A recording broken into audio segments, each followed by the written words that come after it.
Guys, welcome back to my YouTube channel. तो कैसे आप सब। तो आज का जो हमारा टॉपिक रहने वाला है बात करने का, वो रहने वाला है एसएससी स्टेनोग्राफर के जो बच्चे होते हैं वो अपने स्किल टेस्ट में ऐसी कौन कौन सी गलतियां कर देते हैं जिनके कारण जो उनके मार्क्स है वो बहुत ही ज्यादा कट जाते हैं और जिसके कारण वो अपना जो टेस्ट है वो क्वालिफाई नहीं कर पाते।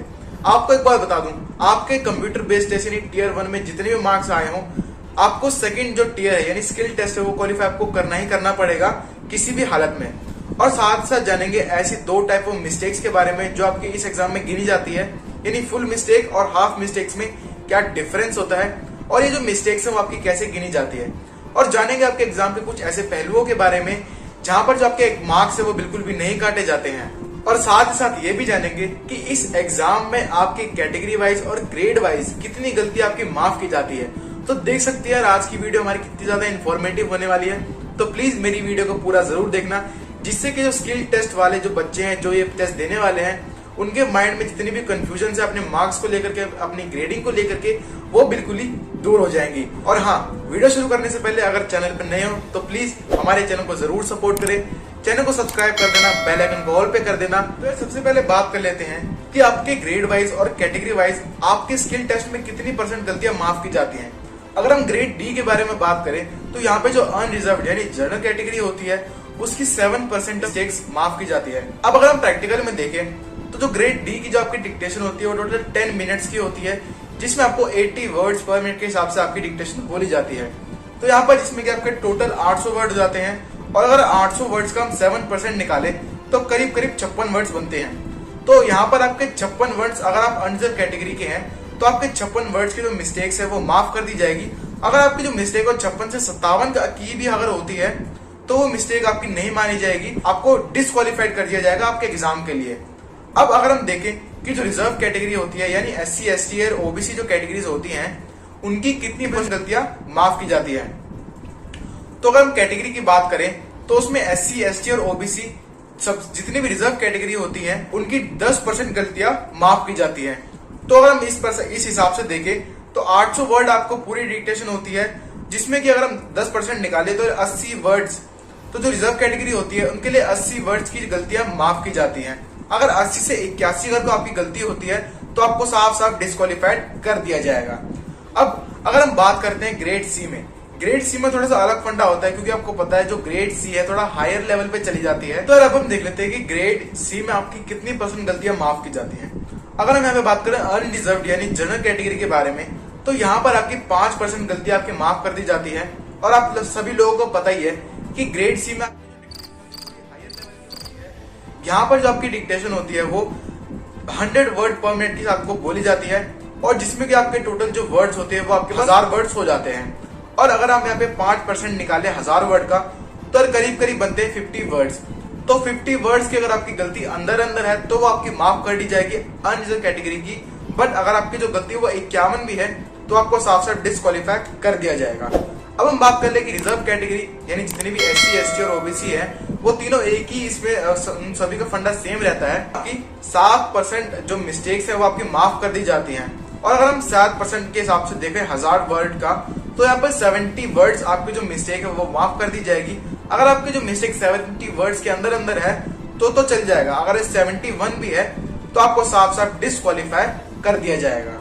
तो अब हम बात कर लेते हैं कि जो आपके स्किल टेस्ट में आपकी कौन कौन सी गलती किस किस टाइप से गिनी जाती है, यानी फुल मिस्टेक और हाफ मिस्टेक्स में क्या डिफरेंस होता है और जो फुल मिस्टेक और हाफ मिस्टेक्स हैं किन किन टाइप में आपकी गिनी जाती है।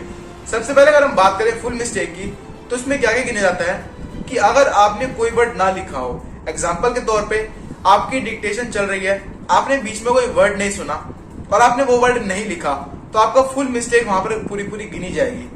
सेकंड, अगर हम बात करते हैं कि अगर डिक्टेटर वहां पर कोई आपको पूरा सेंटेंस बोल रहा हो और आपको पूरे एक सेंटेंस में से कुछ वर्ड छूट जाते हैं, जैसे एग्जांपल के तौर पे हम ले लेते हैं माई कॉन्स्टिट्यूशन ऑफ इंडिया।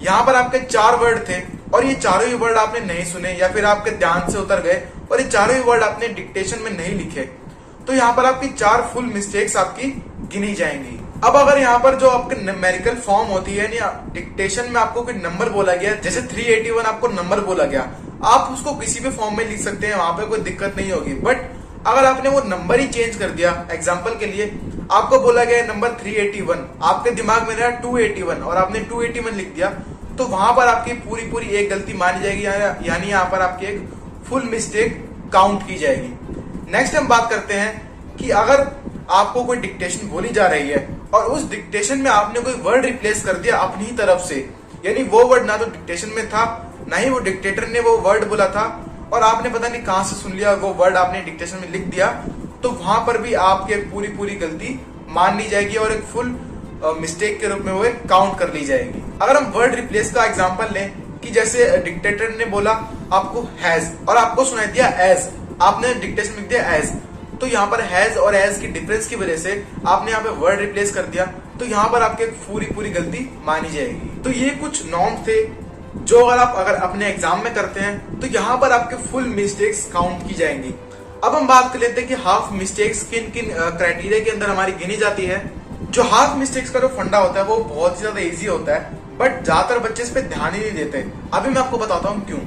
इसमें सबसे पहले आता है कि अगर आपने कोई वर्ड की स्पेलिंग गलत लिख दी हो, जैसे एग्जाम्पल के लिए आपको वर्ड दिया गया है FIRST यानी फर्स्ट, और आपने उसकी स्पेलिंग ही कुछ और लिख दी, FRST लिख दी, तो यहाँ पर आपकी जो मिस्टेक है वो हाफ मिस्टेक गिनी जाएगी। ज्यादातर बच्चे ध्यान नहीं देंगे और जल्दी से उसको टाइप कर देंगे, यहाँ पर आपकी हाफ मिस्टेक गिनी जाएगी। सेकंड, अगर आपने यहाँ पर स्पेलिंग अपनी आगे पीछे भी कर दी है, यानी आपको दिया गया वर्ड ट्रिप यानी TRIP एग्जाम्पल के लिए, और आपने अपने डिक्टेशन लिख दिया उसको TIRP, तो यहाँ पर आप देख सकते हैं TRIP का TIRP हो गया, तो स्पेलिंग हमारी आगे पीछे हो गई। इसमें भी जो आपकी गलती है वो हाफ ही गिनी जाएगी, आपकी फुल नहीं गिनी जाएगी। थर्ड नंबर पे अगर आपने सिंगुलर का प्लूरल लिख दिया हो तब भी आपकी जो मिस्टेक है वो हाफ मिस्टेक गिनी जाएगी।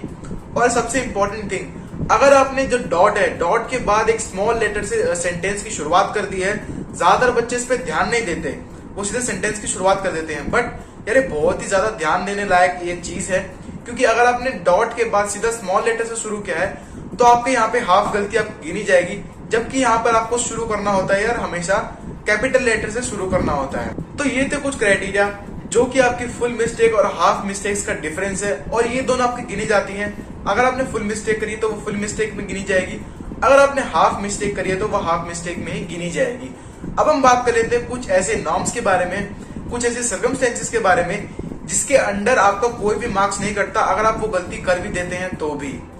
अगर आपने अपने एग्जाम में या फिर अपने डिक्टेशन में किसी प्रॉपर नाउन की गलती करी है, यानी किसी के नाम में गलती करी है, किसी के नाम की स्पेलिंग में गलती करी है, तो वो आपकी गलती बिल्कुल भी नहीं मानी जाएगी, मतलब वो ना ही फुल मिस्टेक में आएगी ना ही वो हाफ मिस्टेक में गिनी जाएगी। अब ऐसा क्यों है? ऐसा इसलिए है क्योंकि आप सभी को पता ही है कि जो हमारे north Indian, south Indians, West Indian या फिर ईस्ट इंडियंस होंगे, भाई सभी का बोलने का तरीका अपना अलग अलग होता है, सभी का नाम प्रोनाउंस करने का तरीका अलग अलग होता है। तो जैसे कि हम नाम अलग अलग प्रोनाउंस करते हैं, वैसे ही अपने ही हिसाब से उसकी स्पेलिंग भी लिखते हैं। अब एग्जांपल के लिए अगर हम नॉर्थ इंडियंस की बात करें, यानी उत्तरी इंडियंस की बात करें, तो वहां पर जो आपका नाम, अगर आपका नाम सुनीता है तो उसकी स्पेलिंग होगी SUNITA, सुनीता। अगर वो सेम नेम हम थोड़ा नॉर्थ में जाकर के अगर हम देखें तो वहां पे उसकी प्रोनाउंसिएशन चेंज हो जाएगी और वहां पे आपकी स्पेलिंग हो जाएगी SUNITHA यानी सुनीता। तो आप देख सकते हैं प्रोनाउंसिएशन के साथ साथ आपके जो स्पेलिंग है उसमें भी चेंजेस आ रहे हैं। इसी कारण ही अगर आपने कोई प्रॉपर नाउन में गलती करी है तो आपकी मिस्टेक नहीं मानी जाएगी, उसमें आपको माफ कर दिया जाएगा। सेकेंडली, अगर आपने कॉमा या फिर कोई फुल स्टॉप में गलती करी है तो वो भी आपकी गलती माफ कर दी जाएगी। तो ये थी हमारे आज की वीडियो। होप आप सभी को आपके स्किल टेस्ट के बारे में पूरी जानकारी हो गई होगी कि आपके मार्क्स किस किस जगह पर काटे जाते हैं और कैसे कैसे काटे जाते हैं और कहां पे आपको ध्यान देने की जरूरत है। वीडियो हेल्पफुल लगी हो तो प्लीज इस वीडियो को शेयर जरूर कर देना अपने दोस्तों के साथ, अपने फ्रेंड्स के साथ, और वीडियो को लाइक जरूर कर देना। चैनल पर नए हो तो सब्सक्राइब भी कर देना यार। तो मिलते हैं अपनी नेक्स्ट वीडियो में।